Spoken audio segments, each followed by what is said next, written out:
इस खबर के प्रायोजक हैं आर.के. महाविद्यालय Ghatampur Bhelara Sultanpur. BA, BSc, BCom, MA, MSc, D pharma के लिए 2025 के लिए प्रवेश प्रारंभ। सुविधाएं बस, लाइब्रेरी और अत्याधुनिक प्रयोगशाला के साथ। तो अधिक जानकारी के लिए दिए गए नंबरों पर तुरंत संपर्क करें। अभी मौजूद हैं हम फुलसराय ग्राम में। आपको पता है कि 15 तारीख को यहाँ पर एक ऐसी वारदात हुई थी जिसमें एक महिला को और यहाँ पर कांशीराम जयंती मनाई जा रही थी, लेकिन मारपीट करके घायल कर दिया गया। उसी के विरोध में यहाँ पे देखिए तमाम ग्रामवासी यहाँ बैठे हैं और पुलिस प्रशासन का इंतजार कर रहे हैं। आपको बता दें कि परिवार को अभी तक पुलिस की सुरक्षा मुहैया नहीं कराई गई है और हमारे साथ धनुष जी आ चुके हैं आजमगढ़ से। आइए मिलवाते हैं और देखते हैं क्या इनकी मांग है, क्यों यहाँ पर बैठे हुए हैं। सबसे पहले आपके चैनलों को, दर्शकों को बहुत बहुत धन्यवाद। मेरा नाम धनुष आजमगढ़िया है। हम लोग एक संगठन चलाते हैं जिस संगठन का नाम है भीम युवा सेना टीम 50-62। यह संगठन आजमगढ़ जौनपुर में चलाया जाता है। ये घटना जो है 15 तारीख की है।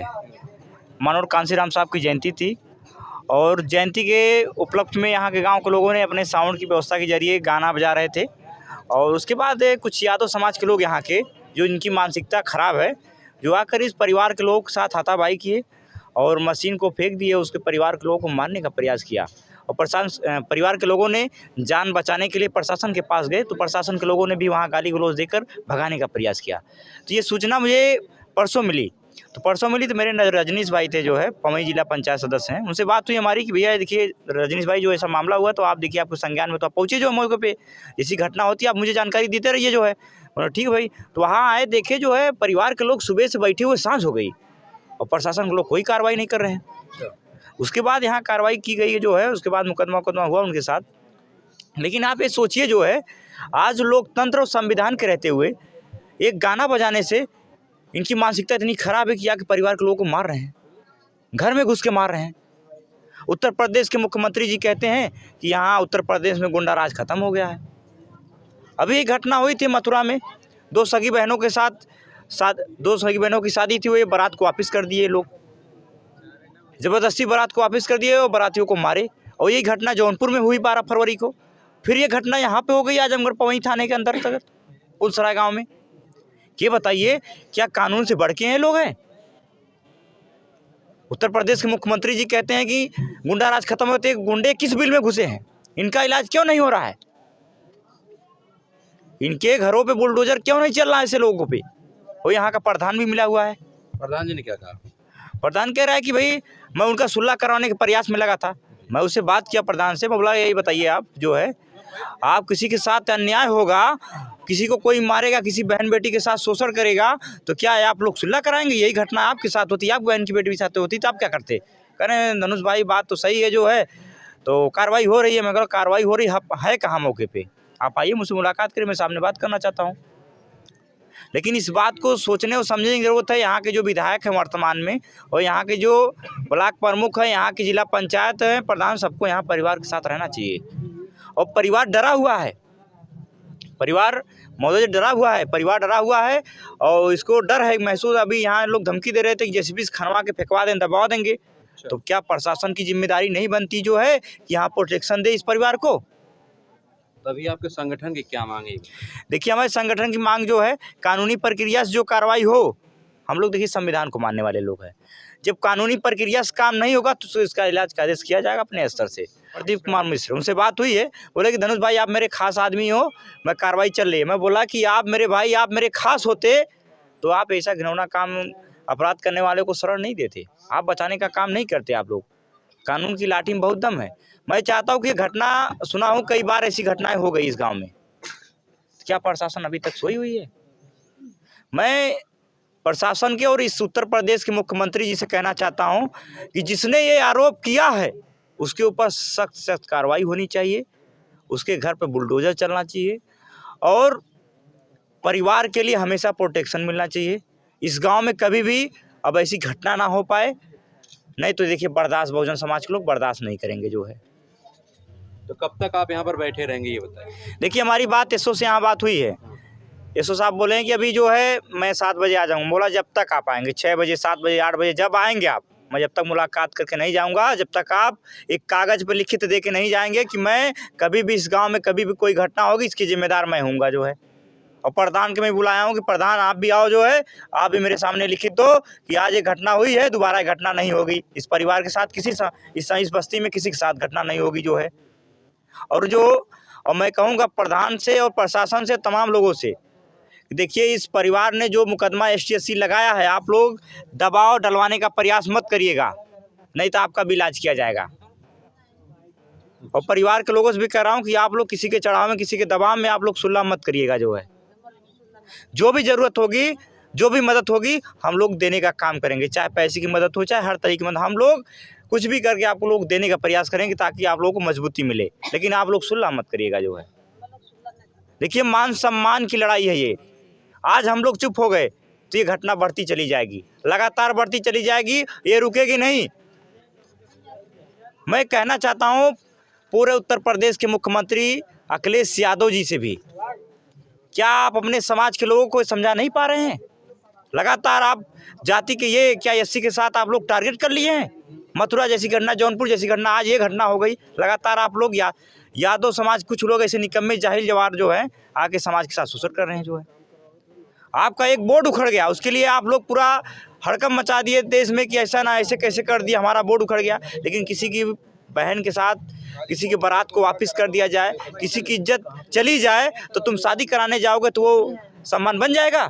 नहीं बनेगा ना। देखो हम लोग यही काम करके जाएं, हम लोग भी जाके शादी कराएं, क्या सम्मान बन जाएगा उनका? चलिए ठीक है, आपका गुस्सा जायज़ है। ये बताइए, अभी आप बिना अनुमति ये सब भीड़ इकट्ठा किए हैं, सभा कर रहे हैं, कहीं आपके खिलाफ कोई एक्शन होगा तब?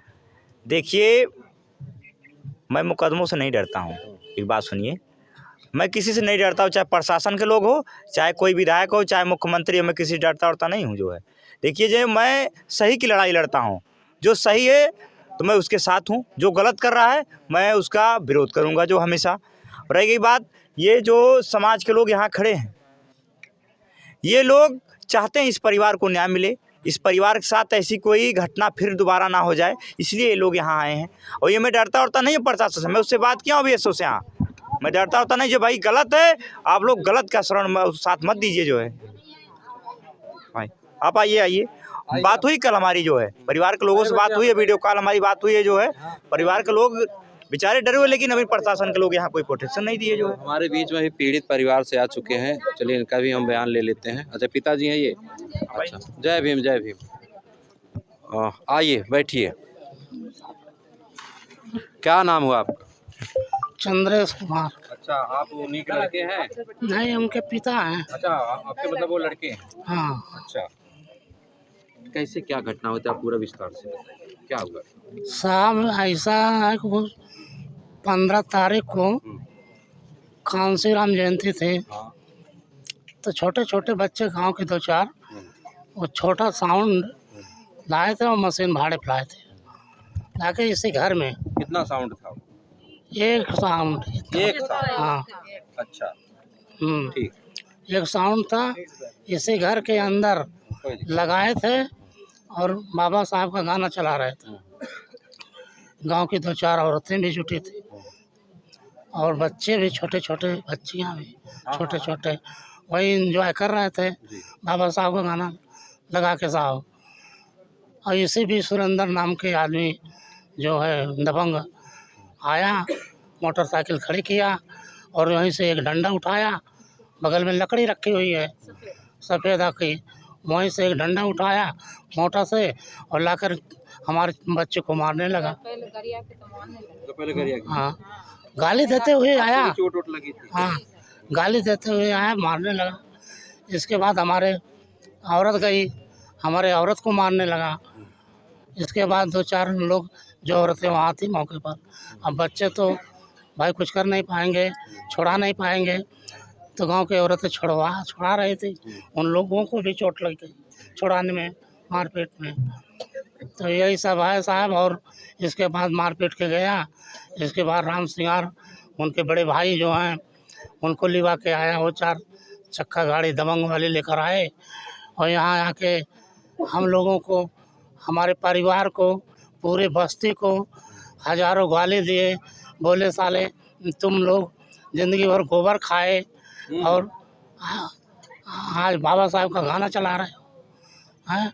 इसके बाद बोले कि पूरे बस्ती वाले साले जितने चमरिया साले हैं, ये सब हमारे घर से जो रास्ता गुजरता है या उस रास्ते से 2 रास्ता है, कोई भी रास्ते से हमें साले को इन लोगों को बोटी बोटी काट कर ज़मीन में दफना दो। तो भी तो इतनी तो महंगाई साहब दिखा रहे हैं। हम लोग परेशान हैं, हम लोग रो रहे हैं, हाथ जोड़ रहे हैं साहब। हम लोगों को कोई सुने नहीं, यही सब है परेशानी साहब।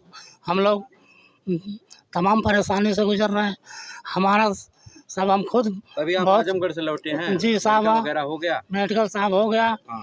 हम लोग वहीं गए थे, अच्छा। 9:30 बजे वहाँ गए। हाँ। इसके बाद जो है कि वहाँ से वो लोग बोल रहे थे अभी कागज़ तुम्हारा आया नहीं है, आ जाएगा तो दे देंगे। तो 11 साढ़े 11 बजे हम लोगों को कागज़ मिला। तब हम लोग कोई प्राइवेट गाड़ी करके और एक मैम साथ में लिवा के गई, तो हम लोगों किसी तरह से वहाँ पहुँचे। मान लीजिए हम लोगों का हुआ मुआयना, एक्सरे का ये बताइए, घटना के बाद से कोई पुलिस सुरक्षा आप लोगों को मिली है? घटना के बाद साहब वही आए थे एसआई साहब और एक पुलिस वाले आए थे, मालूम जांच वोच करके लेके गए। हाँ, इसके बाद कोई नहीं आया। चलिए ठीक। दोस्तों, पूरे मामले में आपकी क्या प्रतिक्रिया है, कमेंट करके ज़रूर बताइएगा। अरे इधर करो थोड़ा सा ना। हाँ, क्या हुआ? तो ये थे हमारे साथ पूरे पीड़ित परिवार, गांव वाले हैं। और धनुष जी, आपकी क्या प्रतिक्रिया है? अभी आपने देखा कि पिताजी उनके थे जो बच्चे के, उन्होंने कहा कि देखिए हम लोग बचाव के लिए बचा रहे थे परिवार को, लेकिन वो लोग नहीं माने और गाली गलौज का शब्द किए। अभी मैं आपसे कहा कि ये लोग मारने और काटने की बात कर रहे थे, गाड़ने की बात कर रहे थे। आप इस बात को सोचिए, क्या हम लोग कमज़ोर हैं? अरे हम लोग जिस दिन इस संविधान को साइड हट गए ना, उस दिन तुम्हारी चमड़ी खींच लेंगे हम लोग। और एक ही बात, इस परिवार को कमज़ोर ना समझे, हम लोग इस परिवार के साथ हमेशा खड़े हैं जो है। कभी भी ज़रूरत पड़ेगी इस परिवार के लिए, हम लोग हमेशा खड़े रहेंगे जो है। और मैं अभी प्रशासन को बुला रहा हूँ। अभी चाचा ने कहा जो है कि अभी तक कोई प्रोटेक्शन यहाँ नहीं मिली, परिवार के लोग दहशत में हुए हैं, लेकिन अभी प्रशासन के कोई यहाँ या कोई सिपाही या कोई एसआई या दरोगा कोई यहाँ नहीं है। इनको यहाँ होना चाहिए परिवार के प्रोटेक्शन के लिए, यहाँ इसको होना चाहिए, लेकिन कोई नहीं है। आप इसी से अंदाज़ा लगाइए। अभी प्रशासन के सीईओ से बात हुई है, अभी वो आ रहा है, उससे बात हुई है, तो अभी आ रहा है, उससे मैं ये सवाल करूंगा जो है। अभी तक आया नहीं, 1 घंटा हो गया मुझसे बात हुई। क्यों भाई? 1 घंटा से ऊपर हो गया जो है। बाकी मैं यही कहना चाहूँगा, इस परिवार के साथ अभी जो घटना हुई है, ये घटना दोबारा ऐसा ना हो, इस पूरे गाँव के लिए कोई घटना ना हो। आप लोग अपनी इस यूनिट की ताकत को मजबूत करिए। आप इसी से अंदाज़ा लगाइए, आपकी लड़ाई और कोई नहीं लड़ने आएगा आपके अलावा। कोई है नजर आने वाला? कोई यहाँ एक विधायक या ब्लॉक प्रमुख या महाप्रधान कोई है खड़ा आपके साथ? कोई नहीं है। सही बात है। इसीलिए बाबा साहब कहते थे कि शिक्षित बनिए, संगठित रहिए, संघर्ष करिए। तो आप लोग संगठित रहिए, बाकी आपकी लड़ाई के लिए पूरा समाज आपके साथ है। तो दोस्तों, इस वीडियो पे आपकी क्या प्रतिक्रिया है, कमेंट करके जरूर बताइएगा। अभी तक के लिए बस इतना ही, फिर मिलते हैं किसी नेक्स्ट वीडियो में। तब तक के लिए जय भीम।